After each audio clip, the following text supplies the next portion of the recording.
লিখতেছে, এখন 2 লাইনে সংক্ষেপ করে লিখতেছে, রোম বাদশার কাছে লিখতেছে সব ঠিক আছে, ছেলেটা এরকম ভালো এগুলাই ছিল, কিন্তু এখন ইদানিং তার বংশের মুখে চুনকালি দিয়া নতুন এক ধর্মের আবিষ্কার করেছে, যার কারণে এখন পাগল হয়ে গেছে। জোরে বলেন নাউজুবিল্লাহ। আগে ভালো ছিল, এখন কি হয়েছে? পাগল হয়ে গেছে। ঠিক কিনা জোরে বলেন? মানুষের নিষিদ্ধ জিনিসের প্রতি আকৃষ্ট জনমভর।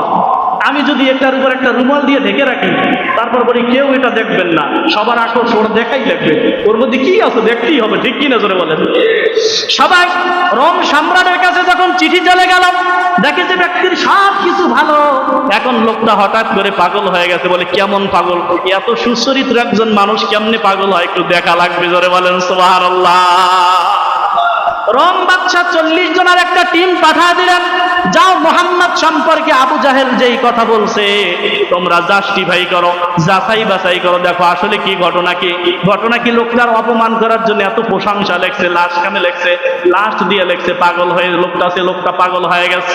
এরপর রোম সম্রাটের পক্ষ থেকে 40 জন মানুষ যখন চলে গেছে, আল্লাহর নবীর কাছে যখন চলে গেছে, আল্লাহর নবীর কাছে যারা বসে তাদের চেহারার দিকে তাকাইলে আল্লাহ পাক রহমতের নবীর দিকে যখন তারা তাকাইছে, তখন ওই রহমতের নবী ছেড়ে আর তার কাছ থেকে যেতে পারে নাই। জোরে বলেন সুবহানাল্লাহ।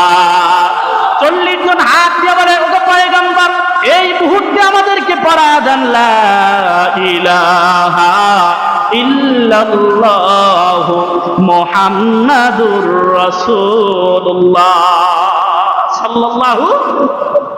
রোম বাদশা কয় ঘটনা কি? খবর দিতে পাঠাইলাম, এখনো তো খবর দিতে পারলো না, কারণটা কি? নাকি ওদেরকে সব হত্যা করলো? আবার একটা টিম গঠন করছে 10 জন, আর চলে যাও দেখবা এবার কবর তালাশ করবা, আগে খুব সাবধানে, মনে হয় তাদেরকে হত্যা করছে। এবার তারা 10 জন যখন আসছে, আসার পরে দেখে ওই 40 জনকে খুঁজে পাওয়া যায় না, কোনো কবরও নাই এক জায়গায়। এবার চিন্তা করলেন কি হলো, এবার ওদেরকে তো চিনতে পারে না, এইরকম দাড়ি হয়ে গেছে, জুব্বা হয়ে গেছে, চেহারার দিকে তাকাইলি নূরের ঝলমল মায়াবী চেহারা হয়ে গেছে। নূরের একটা তাজাল্লি মুমিনের চেহারার ভিতর আল্লাহ দিয়ে দেয়। জোরে বলেন ঠিক কিনা? ওর চেহারার দিকে তাকাইলে আপনার মায়া মায়া ভাব মনে হবে, যদিও কালো হয় খুব একটা মায়াবী আল্লাহ ভাব দিয়ে দেবে। ঠিক কিনা জোরে বলেন? এটা মুমিনের চেহারার ভিতর আল্লাহ নূর দান করে। এরপরে দেখলে একজনকে বলে, তোমরা কয়জন? বলে আমরা তো রোম থেকে আসছি। তোমরা এই 40 জনের একজন না? কয় হ্যাঁ। কয়টা কি করছো? কয় 20 জন তো জোড়ায় জোড়ায়, আমরা তো এই অবস্থা হয়ে গেছি। কথা বুঝতেছে না মা?